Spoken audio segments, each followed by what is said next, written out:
Were there more or fewer mass shootings across our country when machine guns were available? I think we all know the answer to that. But we still weren't having these problems because it's not the guns, it's our core values that have plummeted. The left has been chipping away at our rights for years. They've also been chipping away at our core values. I'm going to say the quiet part out loud because we all know exactly what's going on here. It wasn't the fully automatic machine gun that was banned in 1986. It wasn't the bump stock. It certainly is not the pistol brace. And it is not the AR-15, of which I am the owner of multiple. The left has been chipping away at our Second Amendment rights for decades, and I'm sick of compromising. Every time my colleagues on the right compromise on guns, the next thing the left says is, we need to do more. And if the left can't repeal the Second Amendment, then they'll have an unelected bureaucrat like yourself, sir, issue a regulation that will make 40 million Americans felons overnight. That's a fact. Compromising on our fundamental rights is not going to keep our children safe either. Our children should not be prey for homicidal maniacs. And our schools should not be as safe as we have here in Congress. They should be far safer than we have right now. And if we're willing to spend $113 billion in Ukraine, then we could pay to keep our children safer. So, gentleman in the corner, thank you, sir, for standing in the corner with a gun, and I feel safer by his presence already. And every school should have you present.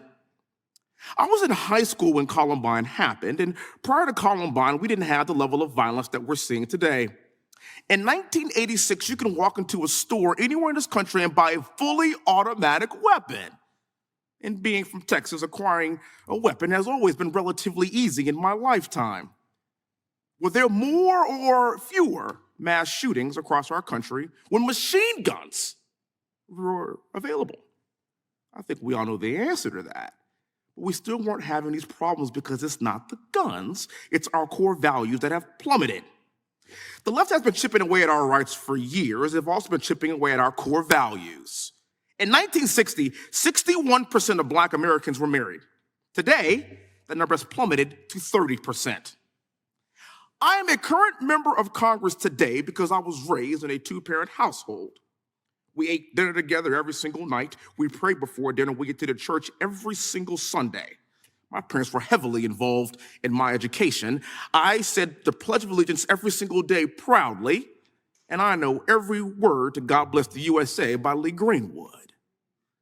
Because of these values, my sister, my brother, and I all graduated from West Point. We all served our country honorably. There's 60 years worth of military service just in my immediate family, which is by definition the American dream. It's because of these values. A recent Wall Street Journal survey came out and it kind of confirmed these decline in our core American values over the course of the past 25 years. The question was, what values are viewed as, quote, very important? Patriotism. In 1998, 70% surveyed felt like patriotism was very important. Today, 38%. Religion, 62%, very important. Today, 39%.